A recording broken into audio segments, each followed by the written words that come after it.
Hello, welcome to part one of what is, for me, quite an exciting project, actually. I've been looking forward to doing this one a very long time. The kit is the Eduard Tempest in the Overtrees boxing, which means for those of you, living on Mars, and this is your first visit to the planet Earth, is just the sprues in the box. That's it. No instructions, no decals, nothing. Just the plastic bits. And I tend to do that quite often when Eduard release a new kit. I'll tend to, unless I'm going to build it straight away, I tend to buy the Overtrees, stick it in the stash, and then I'll put it out when I want to build it and surround myself with all the aftermarket bits that I want to use, print off the instructions from the website, and then I'm off and running. Sometimes I'll even buy multiple kits, so I might even buy a Profi pack, something like that, or even the weekend edition, and then another Overtrees as well, maybe slightly different version or something, and use those instructions. But anyway, this one, I didn't have the instructions, even though I have built the kit before, but when it was first released. And I thought it was about time I did it, and I wanted to do something a little bit different, as you can see in the title. The concept of this is a Sea Tempest. The idea I had was that Bristol couldn't get the Centaurus working properly. It would overheat, it was unreliable, and that put the Sea Fury project in jeopardy. Therefore, Hawker offered an interim stopgap until the Sea Fury was ready, and it was the Sea Tempest. They marinized the Tempest. This is the sort of slightly later version, and it happened to be in service still when the Korean War broke out, and this model is painted in Korean War markings. I've had a few comments already because I finished the model some time ago when I filmed this, a week or two ago, and put up on my social media places. Some people thought it was a real aeroplane, or what if. Some people wondered why there was D-Day invasion stripes on it. And for those of you who don't know, I think it was a Firefly, but it might have been a Sea Fury, was damaged or even shot down by some American gunners on a B-29 or something, and it was a recognition thing. That's all it was. Anyway, it looks really cool in the stripes on the Sea Fury, and I thought, let's do that on this model. That's the concept. The conversion was fairly straightforward. Looking at the folding wings, clearly I'm not going to do folding wings. I'm not a fan at all. It hides the cockpit, it spoils the lines, and it doesn't make for a great model, I think. That's just my opinion. Lots of people disagree, which is absolutely fine, and they want to do it all folded up. More power to them. I don't like it. I like my naval airplane spread so you can see the lines of the machine. But there is a panel line that runs down pretty much exactly where the wing fold would be, sort of midway down the wing, and all I did is I just deepened that, and that's it. The other only extent of the conversion, other than the colour scheme, was obviously it needs a tail hook, and I used a donor Sea Fury, ironically, from Airfix, and just used the hook from that, having modified the rudder, as you will see in part 2, which is going to be the construction. Normally on these videos, I'd show you the box and I go through all the aftermarket bits and pieces. I've actually built and finished the model already, as you can see by the title. And I filmed this at the start of the project, and the audio got corrupted, which is a real pain. So I'm reshooting this after I finish the model. I'm flying back to the UK tomorrow. I've packed the model away. It's all packed up in my suitcase, so I can't even show you it here, but most of you have seen it anyway. There we are. Aftermarket bits used here were the Barracuda Studios wheels, the Barracuda Studios intake radiator thing in the front. I was going to use the seat, but unfortunately there was a little bit of damage on the front because it's so finely cast, and this has been packed and moved and flown out and jammed. The box has literally been jammed full of stuff, and it didn't survive. That's not Roy's packaging. That's me not being very careful with it. So I didn't end up using that. I've used the Eduard space set, which is the 3D printed instrument panel, and a few other bits and pieces.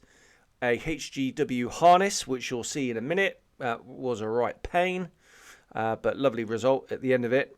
I was going to use the brass-in rockets for the Tempest, but they were so fiddly doing the little etched brass mounts. I just used the ones from the kit in the end. And I think that is pretty much it. The only other sort of modification I did is put a whip aerial on it, like a post-war thing. And I used master barrel gun barrels for the Tempest Mark II, which has got a different pitot probe. That's it. There we are. So a very quick run through of the aftermarket bits and bobs. So rather than bore you even more, let's go to the bench and let's build the cockpit, the radiator gubbins, the tail wheel bay, ready to start the construction in part 2. I'll see you over at the bench. Right, here we are at the bench, and as you can see, I've got a little pot there. Most bits and bobs have been removed from the sprue. Everything got a coat of primer, the black primer from Mr. Servicer, and all I'm doing here is going up with a sort of very dark grey and just mixing that into the centres, things like that. Onto the green now. This is MRP cockpit green. As you can see, just highlighting the centres of panels, then going over. I thought I'd use this pre-shading effect just to try and create a bit of depth. Did it work? Yeah, I think so. Do I prefer post-shading? Absolutely. But, you know, worth going back to some old techniques sometimes.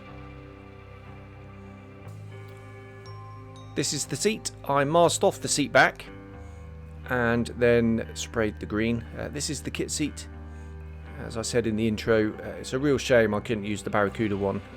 The sort of backrest is beautifully moulded, but the kit seat's pretty good. Just going around these side frames, I had a little bit of damage on one of them, so they've been repaired. Going in with the green, and then what we'll do is we'll go in and we'll touch up with a brush. This is Atom from Ammo. And it's quite an efficient way of doing things, actually, I think. Just going in, spraying, and then touching in with the brush. Now, this is the floor. The Tempest had a false floor. So what I do is just the foot plates that you can just see there. I will paint those with the brush in silver and leave the rest of it black. The instructions do say paint the floor green, but I wanted to try and give that illusion of it being a false floor and sort of floating heel boards. Just going in with lighter tones as well, just trying to build a bit of depth going on. Right, Ammo by MiG, Starship Filth Oil Brusher, my go-to. Use this all the time for pretty much everything.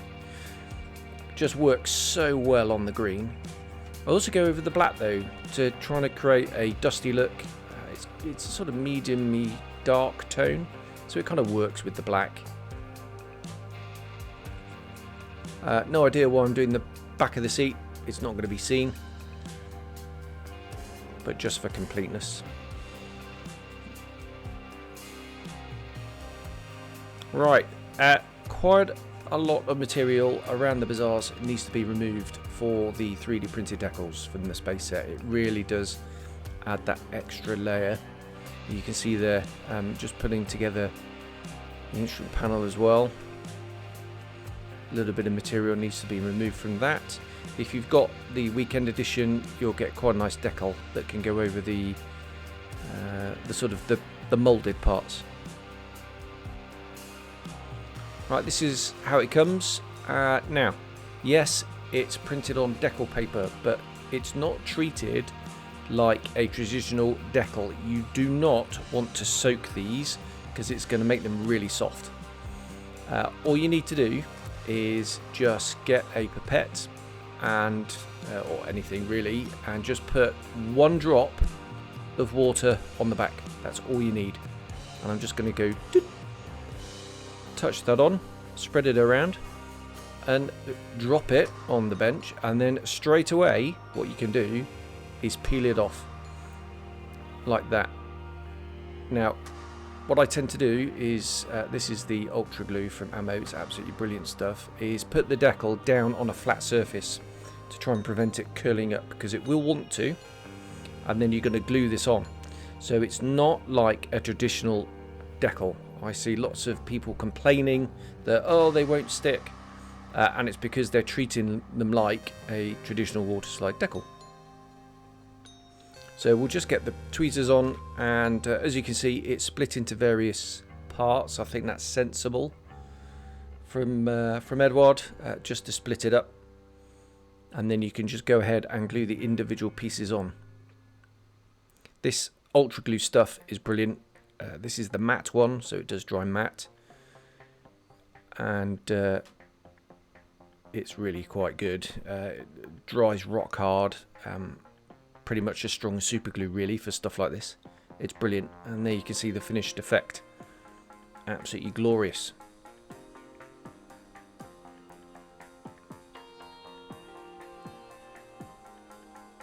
Okay, moving on. So you can see there I've got the sprue part just acting as a sort of holder for those bits. They were painted, weathered, glued up. And now the seat harness.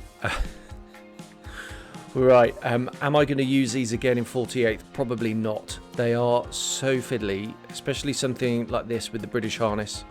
So many different components to it. So fiddly. The glue's a problem actually. Now, as you can see here, I've got super glue and I've got ultra glue. The danger with super glue is it soaks through the fabric straps and then will bond instantly the strap to your tweezers, and it will just pull apart. So if you're going to use super glue, be incredibly careful, be very sparing with the glue. If you use the ultra glue or any other type of white glue, it obviously, and you can see that I'm dropping bits everywhere, it takes quite a while for it to go off, and you can see how I deal with that shortly. Using two tweezers, going in and just trying to thread the sort of fabric part through the buckles. It's really fiddly. It takes a lot of patience. You know, that's just half of one lap strap. Right, here we go. So this is the sort of the main shoulder harness bits and bobs. Again, you've got the sort of main yoke bit, and then you've got the two separate strands coming down. What I tend to do is put the buckle on, apply the glue, and then I'll use these sort of self-closing tweezers as clamps, not using the Swedish blue clamps for this. Proper sledgehammer and nut that would be. Yeah, so just going in with tweezers and self-holding clamps, and just leaving it for about 10 minutes. It's all you need. And here's the old self-closing tweezer thing. Just trying to line it up. There we go. So we can let that go, and now we can set that aside for about 10 minutes or so while the glue goes off. Fast forwarding quite a few hours now, the harness is complete, sanity has returned, and now we can glue them to the seat. So you can see there the back part has been glued onto the bulkhead, and now I'm just going to glue the lap straps in using super glue this time. Again, trying to be quite sparing with the super glue. We'll just push that into place, hold it down. This is the instant glue from Ammo by MIG. It's really quite good stuff. Mine's quite old, so I do have a little bit more working time, which can be an advantage sometimes and a disadvantage is other time, but I've learned to keep them in the fridge. Okay, so once the lap belts are done and the rear part is glued on and threaded through that sort of support bar thing, that was a pain in itself, we can go ahead and glue the shoulder harness down.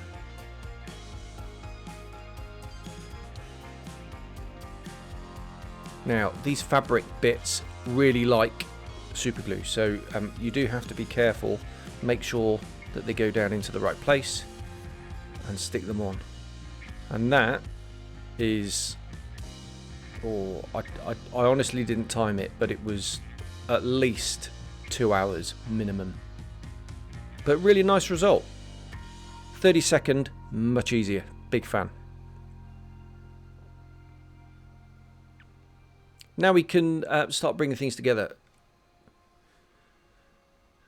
Just gluing the sort of floor part to the rear bulkhead, which mounts the seat. You can see there what I was talking about with the black floor, and that's going to give the impression in the cockpit of the sort of floating heel boards. They don't float, obviously, they're mounted to the green bits and there's gubbins, but it's more realistic. Control column's gone on, rudder pedal's gone on, and that's a nice little sub-assembly.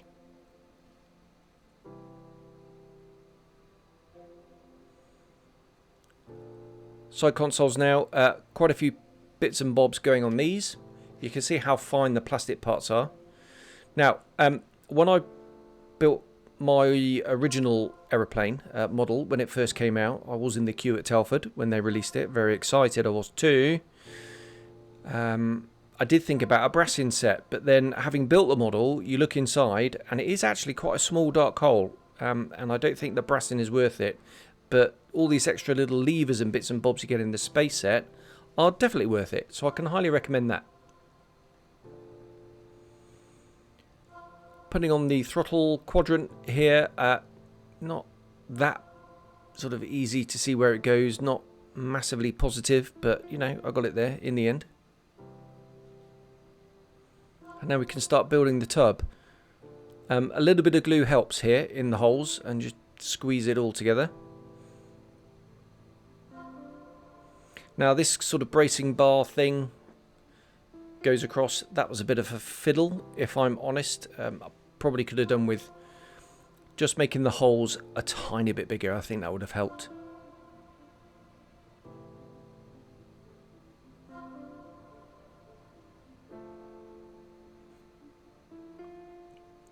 And now we can bring in the other side. Just being careful not to break it, and I did actually break it. Again, where it had already been broken. Now my original release wasn't broken. These were not broken when I bought the kit, but I jammed so much aftermarket stuff into the box that I think I ended up breaking it. But that's a really nice little tub there. You can see the instrument panel, all the other bits and bobs going in, and that's from the box. Pretty much lovely. Right, radiator gubbins going on. That's the resin, the front bit from Barracuda. This is the kit back part, just using a bit of black wash, which I thought ended up a little bit too dark, so I went in with the dry brushing metallic stuff from Ammo. There, looks quite oily, that. Really nice effect. And it's quite a little complicated little assembly of this. It goes together really nicely, but you do have to be careful in one or two places. Lots of sort of pipes and gubbins around here. The sort of ceiling part, if you like. I did do a little bit of trimming there. And now what we can do is put the sub-assemblies into the cockpit half. So just using this Tamiya glue. I love this stuff for the sort of gloopy stuff. It's really good. Dries really quick, rock hard, won't shrink. You can see the tail wheel bay painted in Hawker chamois colour. More of that later. And what we'll do is we'll just glue that in place, and then I'm going to leave that all to dry nice and hard. And then we're ready to put the fuselage together and start the construction. So I'll leave it there, and I'll leave you a few pictures of the sub-assemblies, and you can see the detail bits. Yeah, great cockpit straight from the box. I think the space set is brilliant. Just a few little extra details just to lift it to the next level. And it's lovely. There we are. Okay, I'll see you in part 2 for the construction. Thanks very much. I'll see you then. Cheers.